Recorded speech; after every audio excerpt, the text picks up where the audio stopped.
Okay,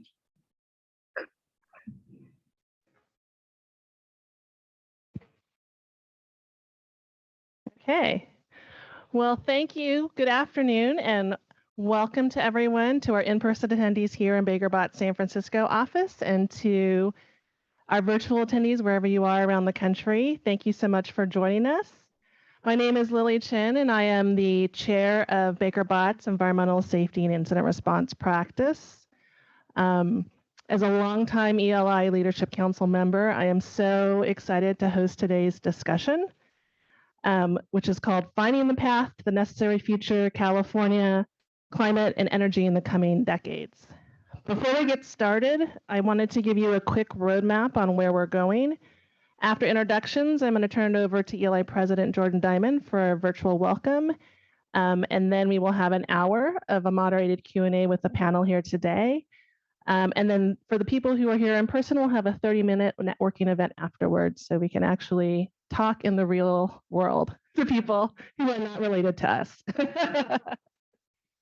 So let me introduce this panel, which I'm very excited for you guys to hear from today. Shay Sahai will be moderating today. He is one of the leading energy and environmental attorneys in the nation. He comes to Foley Hoag after serving for over 6 years as in-house counsel to the largest renewable fuels producer in the world and as acting general counsel of the largest renewable fuels trade association.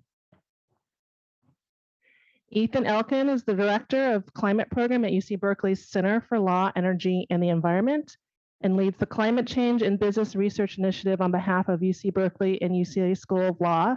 Yay, both my alma maters. He taught at UCLA's Frank Wells Environmental Law Clinic and served as an environmental law research fellow. And most importantly, he also is the regular host of a weekly call-in radio show, State of the Bay, on San Francisco's KLW, Monday night, 6 p.m. And of course, Chair Leanne Randolph has spent most of her career in public service, specializing in environmental law and policy, effective administration, and a commitment to transparency and public process. She was appointed chair of the California Air Resources Board by Governor Gavin Newsom in December 2020. Chair Randolph served 6 years as commissioner at the California Public Utilities Commission and managed numerous decisions on energy efficiency, integrated energy resource planning, and regulation of transportation network companies. Prior to the PUC, she served for 4 years as Deputy Secretary and General Counsel of the California Natural Resource Agency. So we have a great panel, and last but not least, though, I do want to do an introduction for our ELI President, Jordan Diamond. She became the 6th president of ELI on January 1st of this year. Previously, Jordan was the executive director of UC Berkeley Center for Law, Energy, and the Environment.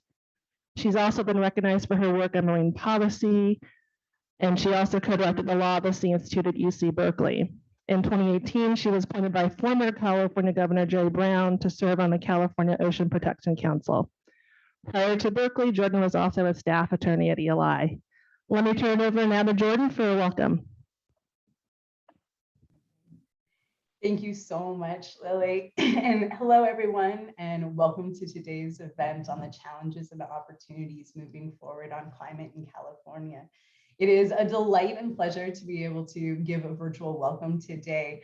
I was planning to give this welcome in person. The idea was for me to be able to join this entire session in person, but COVID had other plans for me, and my family is currently recovering in isolation. So I'm sorry that I can't be with you today.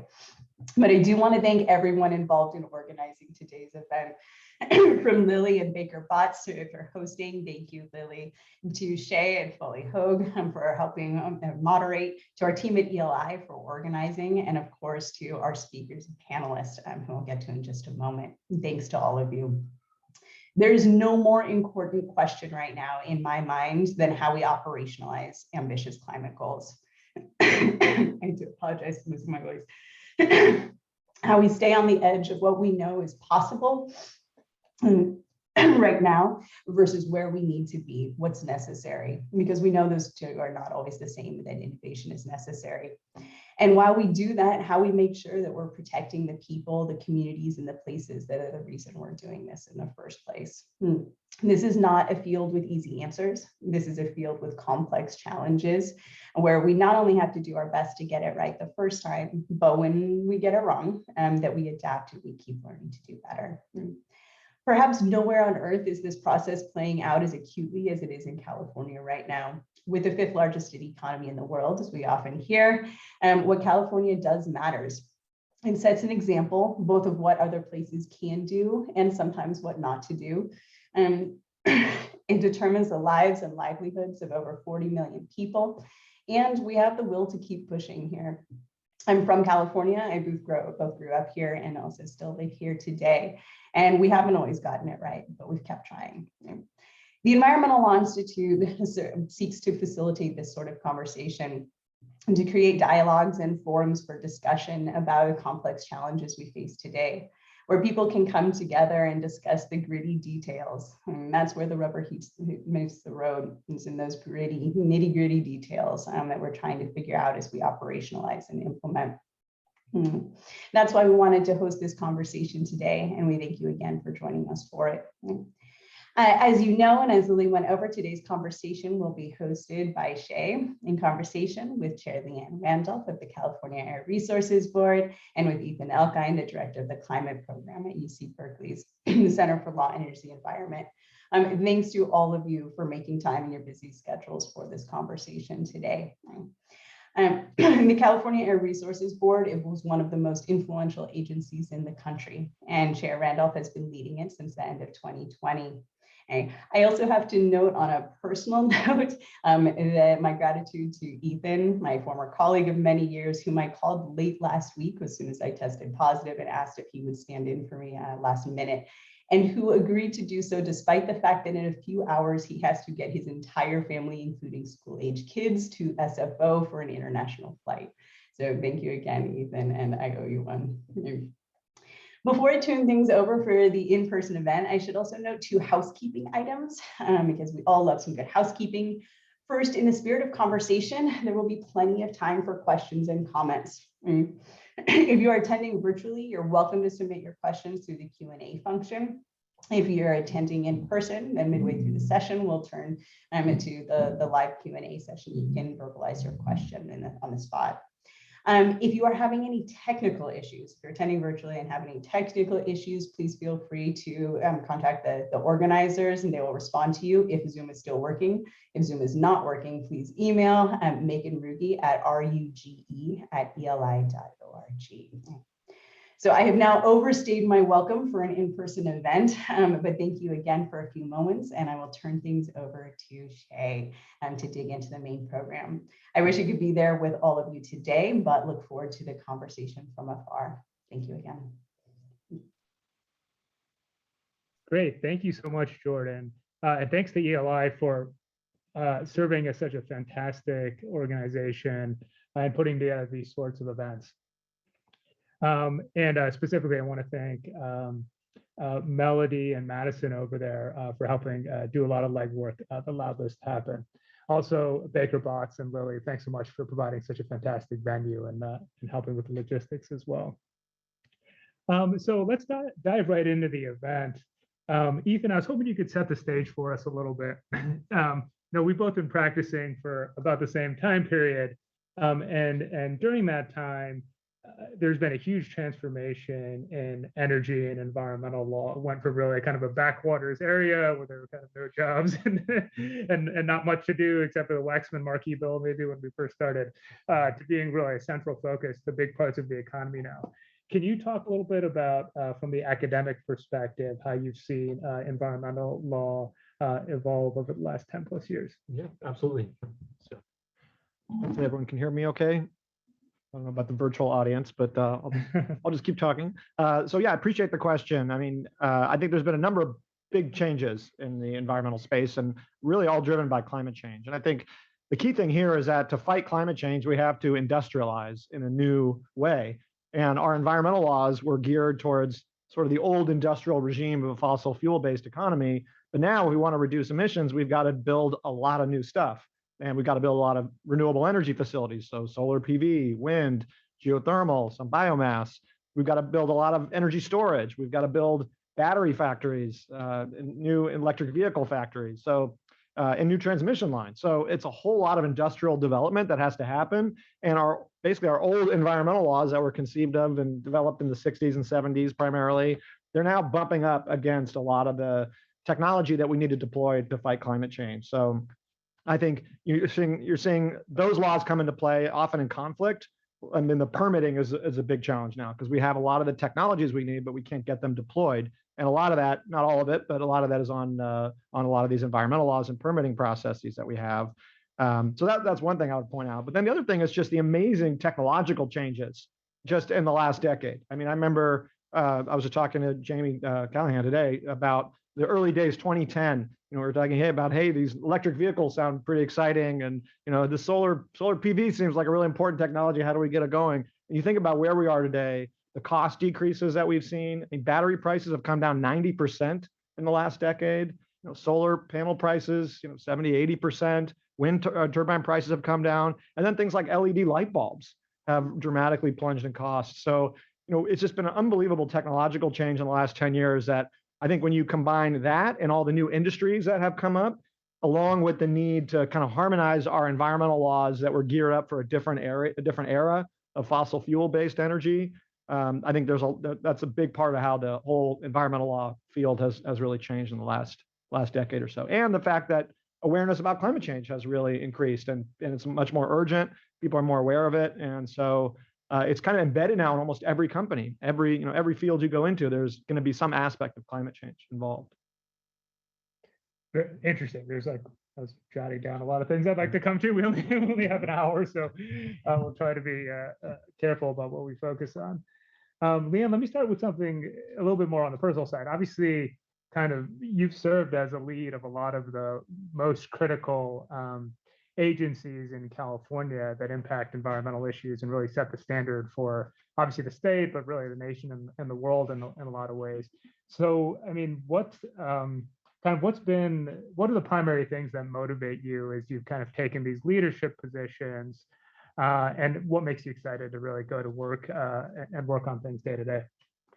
Well, CARB gets a lot of attention, right? Because we are, we set these vehicle standards that the 177 states follow, and we have the AB 32 scoping plan, which has been a groundbreaking mechanism to really plan for mitigating climate change. But I think the most important thing is that we don't do it alone, and that's sort of what I've learned in state government is that, in my former role at the Natural Resources Agency, working with CAL FIRE and with DWR on water resource issues, and then going over to the PUC and seeing the absolutely critical role that the PUC plays in deploying clean energy and pushing the IOUs to do what they need to do to make this transition. I love the way you put it, Ethan, about, it's essentially a new industrial revolution, right? It's like we need to reindustrialize our economy in clean ways.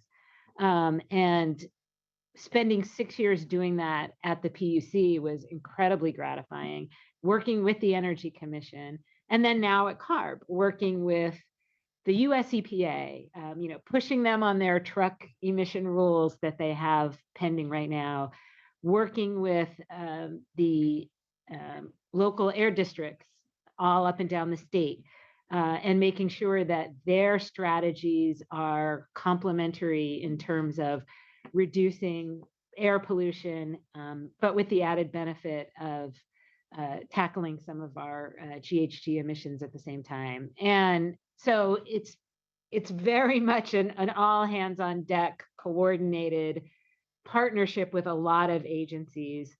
And the last thing I'll note is the importance of local governments other than just the air districts, right? As you're thinking about reducing vehicle miles traveled, as you're thinking about making that transition for heavy, medium, and light duty vehicles. What are our heavy duty vehicle charging strategies? What are our light duty vehicle charging strategies? What are our strategies around deploying zero emission delivery vans? All that work all has to happen with as much coordination as possible. And that's the thing that is the most important and the thing I enjoy about my job the most. Okay, that's fantastic. So, I mean, leading into, I think where you just left off.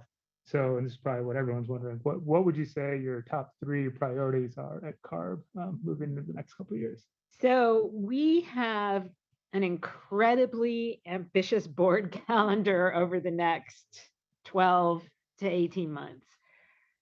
First, we are on next week, June 9th, we are hearing for the first time our Advanced Clean Cars 2 regulation, which will bring us to zero emission light duty vehicles by 2035, implementing the governor's executive order. And that is a critical step to pushing California and the rest of the country towards, really kind of that tipping point, right? Pushing that tipping point so that there are more EVs than ICE vehicles on the road. We have our draft AB 32 climate change scoping plan, which is now out for comment, and that will chart the path to carbon neutrality by 2045, and also continue to move us to our statutory goal of 30% below 1990 levels of GHG emissions. No, sorry, 40% below 1990 levels of GHG emissions by 2030. So that's an important document. We're going to be spending the summer getting feedback on that and taking it to the board before the end of this year. And heavy duty transportation is another focus. At the end of 2020, before I joined the board adopted the Advanced Clean Trucks rule to push heavy duty transportation to zero emission. And we will be adopting a complementary Advanced Clean Fleets rule to require fleet purchases to transition to zero emission on various timelines, but certainly no later than 2040. And lastly, I will note we are working on our state implementation plan under the Clean Air Act to achieve the Clean Air Act's ozone 70 ppb standard by 2037. And that includes a lot of strategies that will be complementary to the work we're doing in the scoping plan, but we'll also have other specific strategies that we will be working on at our regulatory level and also in coordination with air districts. And there are numerous new strategies that we need to be thinking about, particularly in the San Joaquin Valley, which is, has just dramatic air quality issues.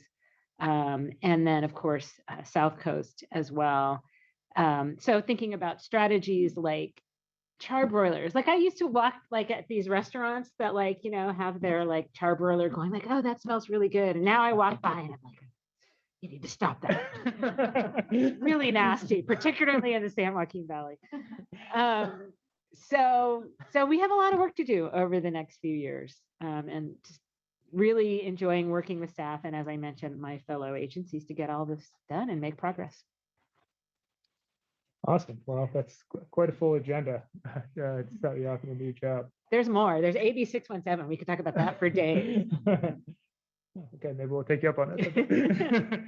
But for today, I want to start on a really important topic for the kind of next question in our discussion, which is environmental justice. Obviously, a key issue in climate policy is that the benefits of climate policy be apportioned equally in our society, and also that the costs don't disproportionately fall on disadvantaged communities.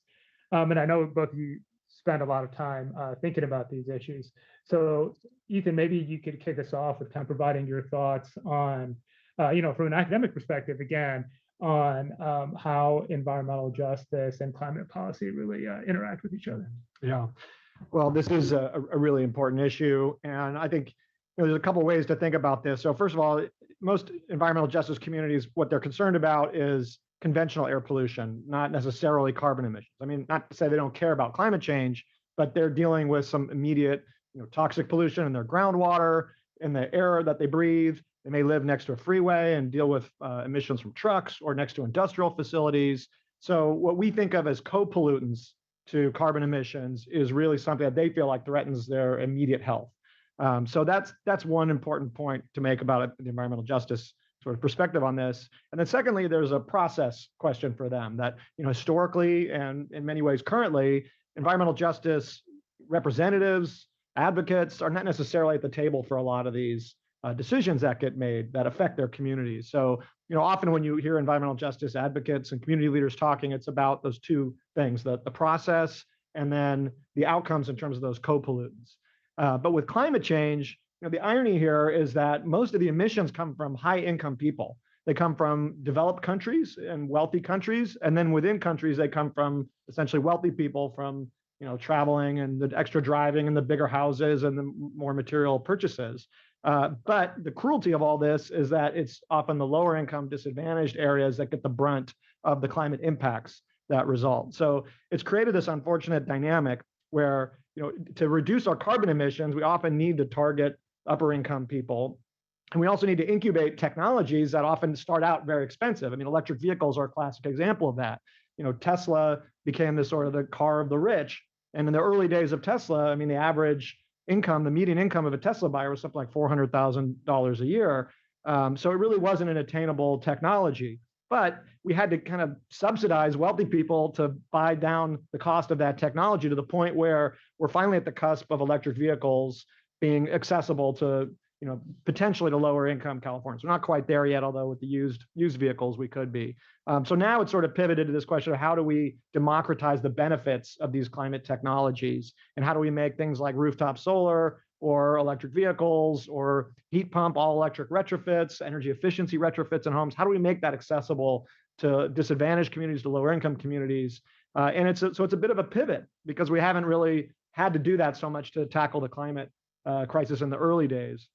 And I think that's going to take, a lot of subsidies, basically. There's no way around it. I mean, our hope is that the private sector brings down the cost of these things, but ultimately it's about dedicating more of our public resources to helping lower income people within environmental justice communities to access some of these technologies. Now, like I said, hopefully the prices come down, subsidies won't have to be there. And in many cases, there's savings over time that can be captured. So it's just really about helping people deal with the upfront costs of the technologies. Once you retrofit your house, once you get an electric vehicle, once you have solar, community solar, whatever it may be, you're going to have reduced operating costs basically for all those things, reduced fuel costs, reduced maintenance costs. But it's about helping kind of overcome that gap. And the last thing I'll just say on this really quickly is just that there are huge upsides on the co-pollutants as well if we do this properly. And so, heavy duty electrification of transportation, you think of electric trucks, hydrogen fuel cell trucks. I mean, what a difference that would make, particularly in some of these communities in Southern California, right at the crossroads of so many freeways, where the truck traffic coming out of the ports, et cetera, it really, decreases our quality of life, their actual lifespan in some cases, leads to more chronic respiratory illnesses. That's going to be very transformative for environmental justice communities in California and beyond. Can I add to Yeah. sort of continuing with the theme of this kind of industrial transition? I mean, one of the challenges with environmental justice communities is that they have had those industrial facilities in their communities impacting them for decades. And if we want to transition them to a cleaner technology, a lot of times the community is like, but we don't want them here at all, right? Like, we don't want any impacts. And so it's really hard to to do that balance. I mean, refinery transitions are a good example. You take a fossil fuel refinery, transition that to a renewable fuel. It has air quality benefits. It has air pollution benefits as well, but it still has some emissions, and it's still located in a community that was hoping to see that facility transition out. And so it's very challenging to recognize that and to be in the in the shoes of the community members that are seeing what they had hoped happen in a different way. And so continuing, the other example I'll give is the oil and gas industry in California. As we phase that out and we think about ways to reuse some of that real estate, using some of those reservoirs for capturing carbon and sequestering carbon is a very sort of logical next step. But again, it's those same communities that have been living with those uses for many years, and all of a sudden they're looking at, okay, now you're going to have a new facility come and be injecting carbon in our the subsurface in our communities. And so it really is, it's challenging. Definitely is. There's no easy answers, as I think Jordan was mentioning earlier. Yeah, well, and then obviously you've done a lot of, engagement on these issues in your time at CARB. There's been, I think, an EJ advisory committee involved with the draft scoping plan. Do you want to talk a little bit about, the engagement you've done and what your plans are to kind of remain engaged in these issues over the coming months and years? Yes. So AB 32 includes a requirement that CARB convene an environmental justice advisory committee to advise on the development and implementation of the scoping plan. And in the past, that has sort of been this kind of scoping plan by scoping plan process. CARB will convene the group, they will advise, and then CARB sort of disbands the group and moves on.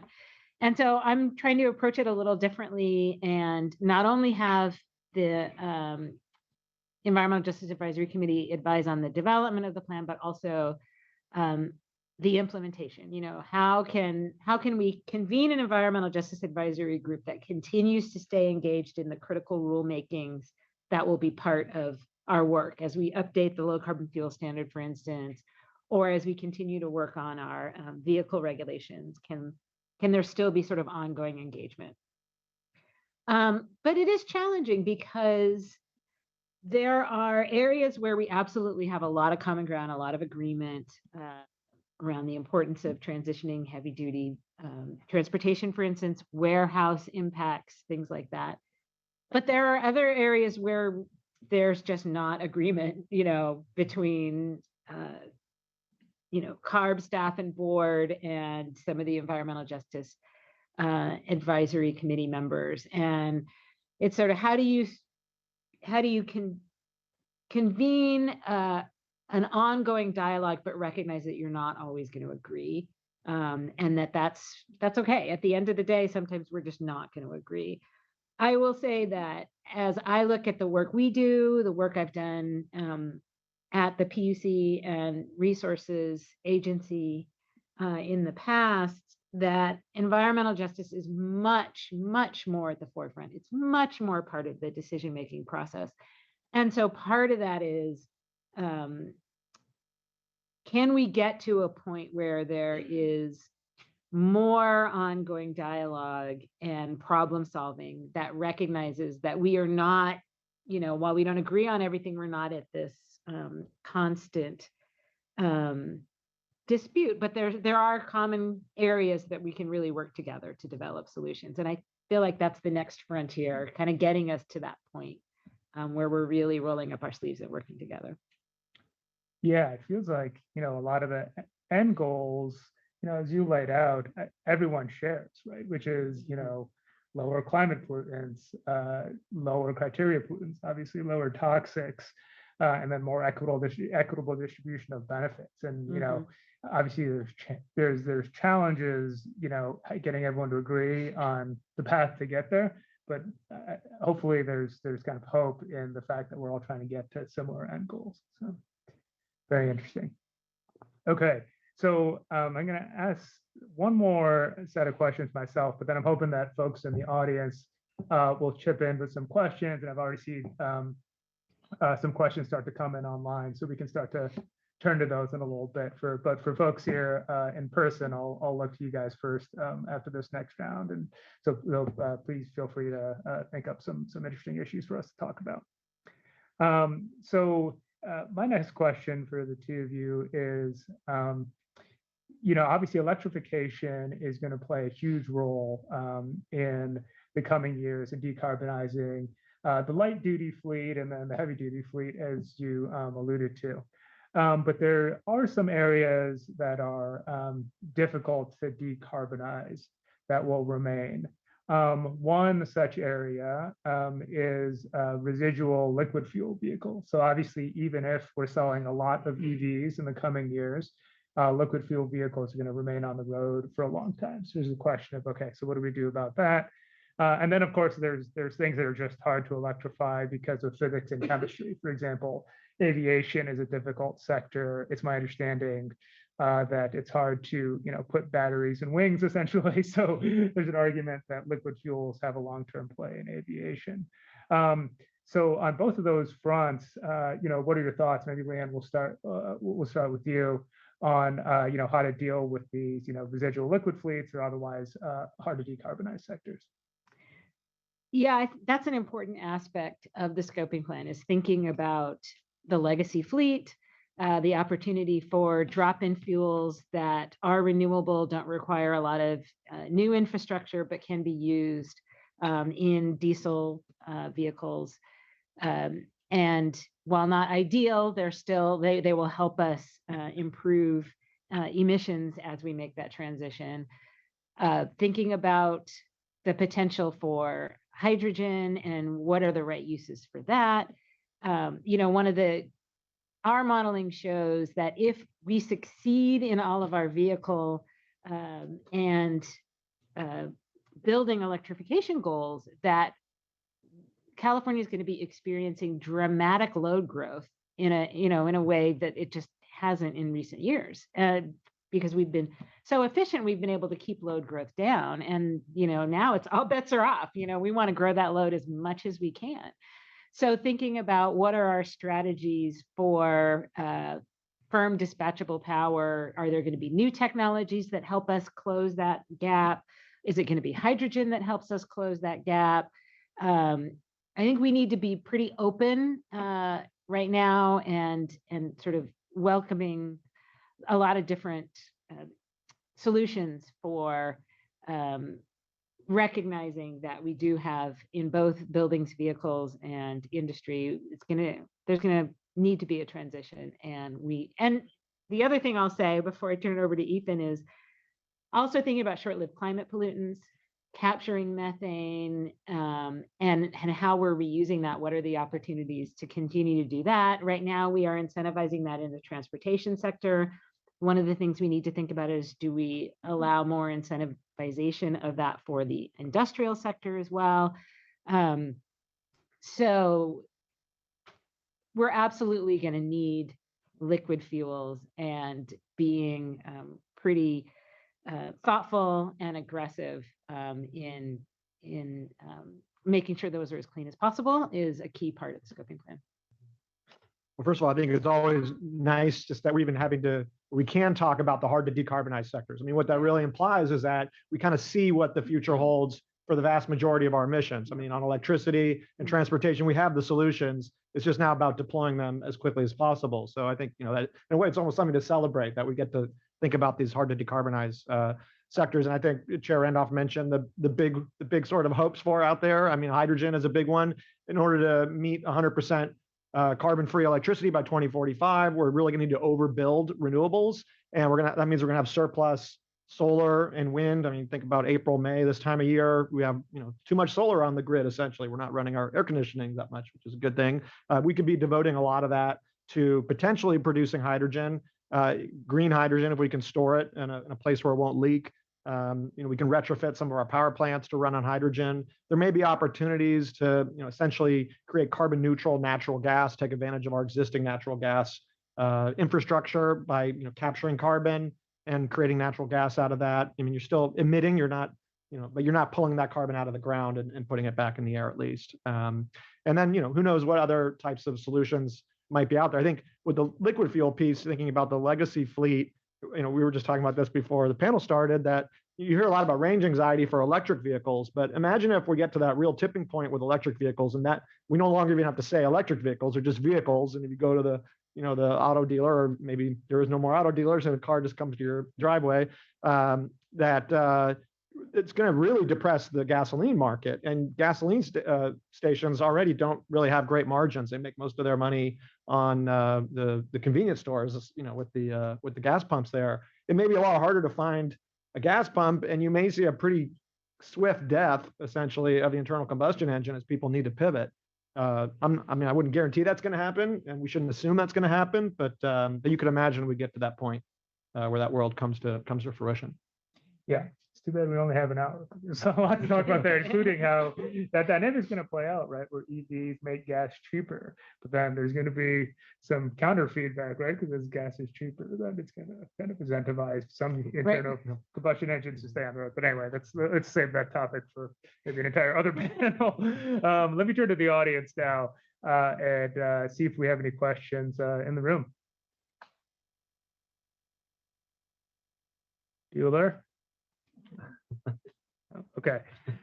Keep thinking. I'm gonna come back to you guys. I'm gonna start cold calling. I thought I had some questions a little bit. All right, so let's. Hope you did your reading. There's a question. Walker Wright. Oh, great. Okay, awesome. Walker Wright with Sunrun, given your experience at the PUC and now, at a worldwide things resource board, how do you view the consumer participation in the transition in terms of driving forward, driving down emissions, or decentralized systems going forward? I guess I would say a couple things. I think one of California's successes, and recently, I think it was last month, the ISO said there was 100% renewable, is having both strategies, right? Having the distributed rooftop solar and other types of generation, and having utility scale installations. And then I think the next step is thinking about sort of the Western grid, and are there ways that we can build on the success of the energy imbalance market and really have a lot more interaction between the energy markets in other states in the West to build a more resilient grid that can meet the load growth that I mentioned earlier. So I think it's, when it comes to energy, it's all hands on deck in terms of technologies. The growth of and the opportunities for offshore wind leasing that the Biden administration has started, and that the state budget is putting some investment behind, is a great next step as well in terms of the more resource diversification and reliability, the better, as we're trying to meet this pretty intense load growth. And like Ethan was talking about, some of the consumer choices make a big difference, right? I mean, the interest in things like home battery storage, interest in things like, people are so excited about the F-150 Lightning being able to feed into the home. So it's all of these things are needed, but all of these things are things that some people can afford and others cannot. And so thinking about ways to make those technologies more affordable and more widespread and bring the costs down is always going to be, I think, a key focus of all of the administrative agencies. The Energy Commission has, in the budget, there's $900 million identified for building decarbonization, and that is focused on lower income households. And so really trying to get those technologies out to people who can't otherwise afford them. So that's important. Good. Okay. So Ethan, I've got a question online that touches on something you referred to earlier, which is this kind of tension between permitting law, which sometimes creates barriers to decarbonization, and then obviously the goals we're talking about today, which is decarbonizing the economy. So curious as to kind of what your thoughts are on solutions from your perspective, and Leanne, obviously we'd love to hear from you on kind of what you're doing about the same thing. Yeah, and I think, think about it in terms of renewable energy. So the Joint Energy Agency report that came out on SB 100, which is our law to require us to get to a completely decarbonized electricity grid by 2045, it says we need to triple our build rate of renewables. And this is already our fastest growing sector. It really underscores the urgency of how much we need to deploy. But when you get on the ground with a lot of these facilities, you realize why it's so hard for us to scale up this technology, even though it's proven, at this point it's cost competitive and we need it for climate change. but you've got all sorts of layers of approvals that have to happen. I mean, I don't want to just point out environmental laws on this, because even if you got rid of, well, maybe developers might argue with me, but if you got rid of things like the California Environmental Quality Act, you're still going to face other challenges with all these facilities. I mean, just as an example, in the Mojave Desert, there's a petition to list the Joshua tree as a threatened species under the California Endangered Species Act. I mean, that would have a pretty momentous deleterious impact on solar PV in the most sun-soaked part of California, right when we need it. So we'll see what happens. The Fish and Game Commission is deciding on that in a few weeks. But that's one example on the Endangered Species Act. Then you've got transmission constraints, and you've got local governments that have to, approve the siting of transmission lines, let alone a multi-year process. I mean, even in states like Nevada, they're a record amount of time to get a new transmission line built is something like 7 years. Here we're looking at a decade plus, and we need that transmission for things like offshore wind, for the other onshore wind, for solar energy. A lot of these facilities, environmental laws are the basis for lawsuits. So it just goes on and on. And it's kind of an example of where I think our old environmental laws are working at cross purposes with the need to deploy this technology as rapidly as possible. So, I mean, in terms of solutions, I mean, the problem is there's so many different statutes that come into play here. There isn't kind of one magic thing that can happen. I think it's about kind of turning that ship and starting to streamline processes, starting to figure out how to centralize permitting. And I think in some cases, we're going to need to essentially locate decision-making at a higher level. Right now in the United States, we have a very decentralized system of governance. That's by design. But what that means is you have a lot of veto points. And a few motivated stakeholders can hold up projects for years. And this isn't just on renewables. I mean, this is things like the bus rapid transit line in San Francisco, or the bicycle plan, or apartment buildings over transit, which we need. I mean, they all get held up by all these multiple veto points. So at some point, we need to have decision-making and permitting authority that's much more centralized, and maybe done at a level where we're not over-empowering a few angry neighbors, angry stakeholders. So that's probably ultimately the best solution. But in the meantime, it's going to be looking at these laws carefully. And we started to do that in California. I mean, the California Environmental Quality Act, for example, there's been a number of reforms over the last decade that have had a huge impact on streamlining deployment for a lot of the things that we want to see, including infill development, which is a big part of our emissions. The fact that we have all this housing growth outside of urban areas where the jobs are. So there have been some kind of careful reforms. We need to see more of that. And then, like I say, kind of centralizing the permitting, ultimate permitting authority in entities that are more removed from these hyperlocal veto points. Gotcha.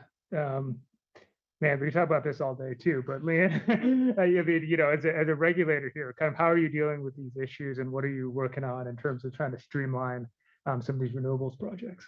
Yeah, I mean, I would agree with pretty much everything Ethan just said. And this sort of circles back to the environmental justice question, right? Because that's also a tension as you're thinking about how to ameliorate past impacts on EJ communities and not create new impacts. There's a tension between, like, we need to deploy this, but the community is like, we've never had a voice. And now that we finally are having a voice, you're telling us you don't want us to use it, right?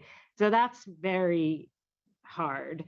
And so, we kind of have the same issue in terms of being a state agency and not having the ability to direct local permitting. We can provide data, we can provide information, we can be supportive in terms of making sure that that local governments understand sort of the opportunities and benefits of these projects.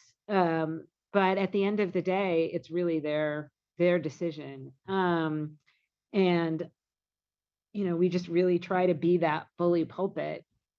I'll give you one small example. The legislature had to pass not one, but 2 bills to prioritize EV charging because it was taking upwards of 90 to 120 days to get EV chargers deployed. So the legislature stepped in and said, okay, local governments, you need to streamline EV charging deployment.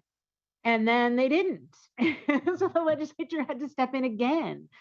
So you just have to keep at it. And I think Ethan's right. I think the legislature needs to sort of be willing to step up and do some of these tweaks and really provide more direction about getting these things deployed. Like I was saying earlier, you can't turn things off unless you turn things on, and we need to be turning things on. Yeah, that makes sense. So what I'm hearing from both of you is that there's kind of a call for some streamlining legislative effort here, which is, it's obviously, pretty sophisticated topic that we could spend a lot of time on. Turning to another question from online, this is a little bit of a departure from what we've been talking about so far, but I think an interesting topic. So the question is, what do you see for advanced nuclear as a role in decarbonization in California?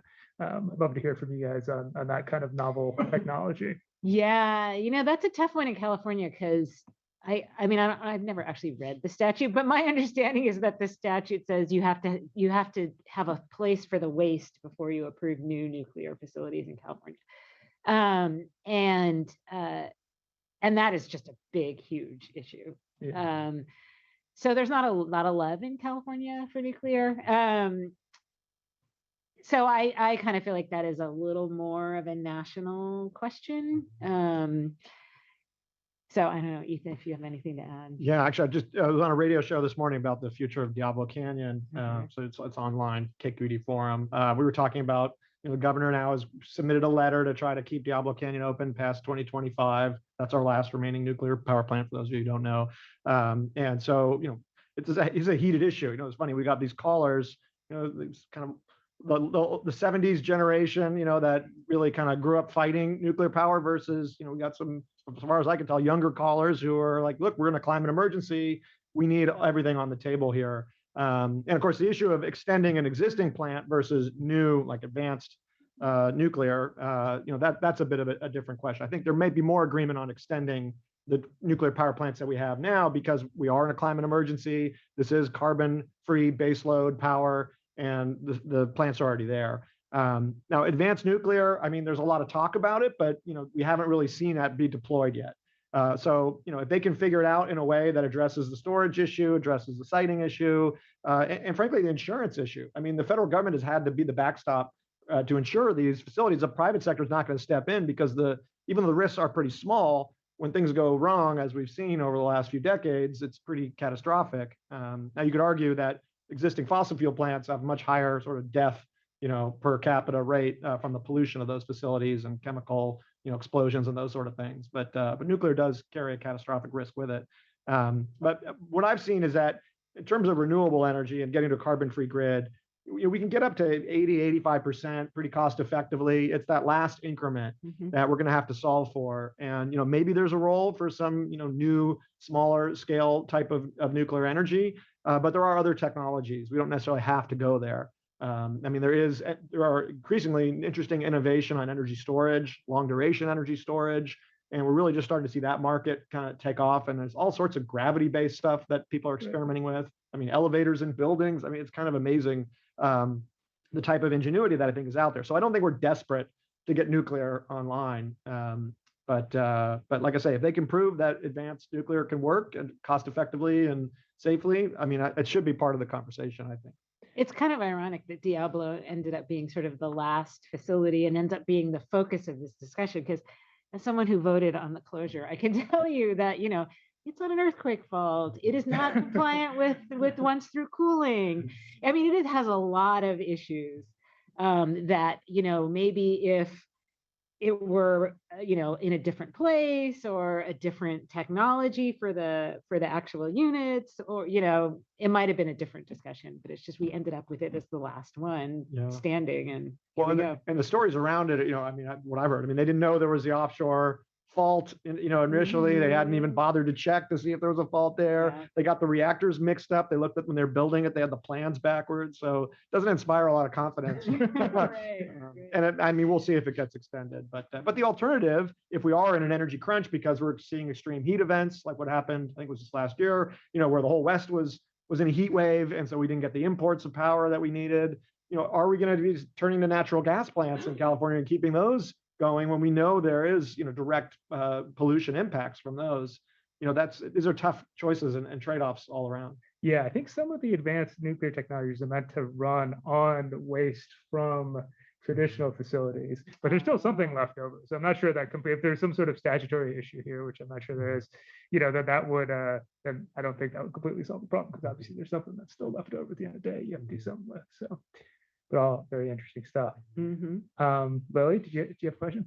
Yeah, and this is on behalf of Jordan, who's remotely sick, but she wanted me to ask to follow for Leanne for you to follow up a little bit more on EJ and how you're ensuring, how CARB's ensuring that all the voices get heard. You talked about, obviously now it's much more of a focus, but what steps is CARB taking to really make sure everyone in the community is able to participate in a meaningful way? Primarily, it has been through kind of two mechanisms, right? On climate issues, it's our Environmental Justice Advisory Committee, but on air quality issues, it's part of our AB 617 work. And AB 617, for those of you who don't know, was a statute that requires CARB to work with air districts and local communities, so communities can develop their own community emissions reduction plans or community monitoring plans. And so CARB's role is to work with communities to select communities that enter the program. The communities themselves form community steering committees, and they work with air district staff, local residents, industry, to develop emissions reduction plans or community monitoring plans. And then there's also a separate component that provides for community air grants. So CARB can provide grants to local organizations for doing various work, like doing monitoring plans or deploying specific emissions reduction strategies. So that is run out of our Office of Community Air Protection. And that has been a huge opportunity to get to know local groups all up and down the state, everywhere from, the West Oakland Environmental Indicators Project to the border communities down in San Diego, communities in the Central Valley. And that work is sort of building on the basic statutory structure to really kind of develop long-term relationships and try to solve problems. One example is in the Central Valley, one of the community steering committees really wanted to have a pesticide application notification rule. And the ag commissioner in Kern County said, no, I am not doing this. This is not a thing I am willing to do. So CARB was able to work with the Department of Pesticide Regulation and Cal EPA and come up with some pilot programs, and then getting funding from the legislature to come up with their own rulemaking process to have a pesticide notification system. So they're getting that process started. And so we couldn't sort of step in and solve the problem just on our own, but we were able to work with the community and other state agencies and come up with something that would help the community, not in exactly the way they wanted, but at least making progress on it. And so that's one of the ways that we are incorporating environmental justice into our work. And then the last thing I would mention is, of course, we have our climate investments, California Climate Investments, which are investing cap and trade funds into various projects. And 50% of those funds go to disadvantaged communities. And there's a lot of programs, sustainable transportation programs and various things where we are working with local community organizations to develop and implement projects. So that's another area. Okay. Very interesting stuff. So the next question we've got online, it's a little bit of a lawyered question. So the question is, so the Supreme Court is currently considering West Virginia challenged EPA's authority to regulate carbon dioxide. I think that's the 111D case. And so the question is, how will that impact, California's authority in any way? So I think there's like a middle scenario or a likely scenario that I guess a more extreme scenario is the middle scenario would be like if Supreme Court, which is obviously possible, maybe likely, decides that 111D wasn't meant to be used in the way it was in the Clean Up Power Plan. The more extreme case, I guess, would be if they made kind of a broader announcement about, or somehow pulled back on Mass the EPA, right? There's a couple of scenarios that are out there, but how will that influence California? Do you want to go? Well, it's never a good thing when something's at the Supreme Court these days and you care about the environment. So, I mean, you did mention there's a few different scenarios. I think there is the sort of worst case scenario is that the court could dramatically scale back the sovereignty of a state like California being able to take action. I mean, I suppose in a worst case scenario, you think about what the waiver means to California under the Clean Air Act and how we're able to have our zero emission vehicle regulations, which I think are California's most prominent example of success on climate change, to my mind. I mean, you could argue maybe our renewable portfolio standards, but what we've done to, the Air Resources Board has done to really create a whole new market for electric vehicles, is singularly attributable to the zero emission vehicle regulation. So, that gets scary when you think about how much the court could flex their power in that direction. I don't know if that would necessarily be an outcome from this particular case, but that's sort of the absolute worst case scenario, I think, for California. Yeah, I mean, you've identified the worst case, and we were sued last week, the week before, by some red states, arguing that the EPA should not have granted us our waiver back for advanced clean cars. So, we have that attack, and it's just like the abortion debate, right? Like, it's a very careful, strategic, long-term plan to get these cases in front of an activist court. And, I feel like they're going to go back to freaking Lochner, I mean, it could be really, really bad. I don't think people understand like how bad it could be, just in terms of, if you look at what the Clean Air Act has done since, when was it passed, 1974, whatever, like what it has accomplished over time and how much of a risk it could be with this court. I mean, I don't think people should be too, relaxed about it, because it's kind of terrifying. Okay, interesting stuff. So I think this case seems like, this West Virginia case seems like it's less of a concern, because I think that probably will mostly I think be, that's right. because even if EPA loses big, and you guys still have your own state authority to do whatever you want, right? I mean, your state, that's where the authority originates, right? And so you should be fine. But then, I think there's some fear that a waiver case, if it makes it up to the Supreme Court, or some broader thing that we can't anticipate, could have more detrimental consequences down the line. Right, because it's really the sort of the broad market impact California has been able to have that has made the progress. And if we lose that, then we could lose a lot. Okay, well, we're at 128 here. Question. Oh, good. Oh, Annie. Yeah, I'm wondering what you both think the role of carbon capture will be in California. I know a lot of groups are opposed for various reasons, one of them being that it allows some companies to continue, emitting pollutants and not focusing on their own reductions. But then you look at the ICC report, and that mentions carbon capture as an essential technology. So yeah, I'm wondering what the future of that technology is. Yeah, I mean, it's a good question. I think there's kind of two issues. The first is do you consider it or not? And I feel like a lot of the debate is focused around, we should just not consider this at all. And I think that's short-sighted.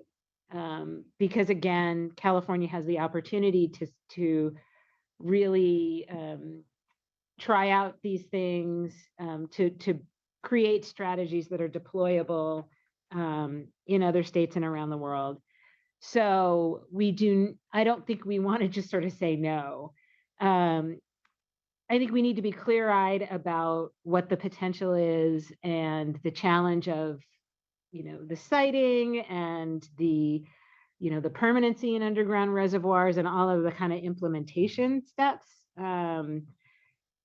So it's going to take some time. And it's also, there are sort of two buckets, right? There's direct carbon capture and storage, which I think gets to this whole, are you allowing a use to continue polluting and just capturing it? But even in our scoping plan, we're only seeing a 4 million metric ton role for direct, for CCS, as opposed to direct air capture, which is more of the kind of sucking it out of the air and sequestering its strategy, which is less industry specific. Yeah, I think that argument that it sustains polluting uses doesn't really apply in the CDR context. And that's got its own challenges. You still have the issue about, where you're going to put the carbon, what you're going to do with it. It also has the energy use challenge. These facilities do use a lot of energy, and we have a lot of other uses for the energy that we need. So with the caveat that there's a lot of things to work out, we absolutely need to keep it on the table and keep exploring it and look for opportunities to deploy well done projects. Yeah, I would agree. It's something we should keep on the table. It's still very much in the pilot stage. I mean, we're not sure if the costs work out. I mean, Chair Randolph mentioned the issues around the storage. And I mean, there are concerns about allowing some entities, some industrial facilities, in particular, hard to decarbonize sectors. Maybe we, do everything we can, and it just makes sense to keep a couple industries going, and we just try to offset what we can. But I think the broader hope for here is that if we can scale up a carbon removal industry, I mean, that's going to help us stabilize the climate at a greater clip. The other risk, though, is that doesn't mean we want to take our foot off the accelerator. I won't say gas. When it comes to reducing emissions as much as possible. So we definitely need to do that. But, it's kind of hard to imagine that we could really operate a kind of a petroleum industry in reverse, and take all the carbon that's been burned over the last, couple centuries and put it right back underground. But if we can do some of that at a cost-effective basis, we certainly should be investing in it, as long as it doesn't become an excuse for something else. And one other risk too is that you do see the oil industry very interested in it, not just because it could be a good way for them to transition, but because they can inject carbon underground to enhance the oil recovery. That would be a bad outcome if you're injecting carbon so you can pull carbon out. So that specific use case maybe not the best, but the general direct air capture. I mean, we should be trying to get these facilities piloted in California for sure, without not to come at the expense of other efforts we need to do. Yeah, I think that's a major goal of DOE is to get DAC down to $100 per ton or something. I think that's what Secretary Granholm's pushing for. So I know they're investing a lot of money in that right now. So, all right, guys. Well, we're headed up on the hour here. So, this has been a fascinating conversation. Obviously, the issues that you all think about on a day-to-day basis are incredibly exciting, but also incredibly high stakes. And I think we all agree that we need to succeed on these issues, for the good of humanity in the world, really. So thank you so much for all your efforts on these fronts, and thanks for being with us here today. Lily, did we want to flip it back over to Madison or anything? I don't think so. I think they wanted me to mention that if you're interested in learning more about CARB's EJ work, they put a link in the chat for the people in the room. And you can also just Google it and it will come up pretty easily, but you can find more information about that as well. All right, great. Well, thanks everyone. And I'm assuming something's going to happen to the online participants at some point. I'm not sure when, but thanks for being here. Okay. Thank you so much, And for everyone. those who can stay, please stay and we can do a little networking.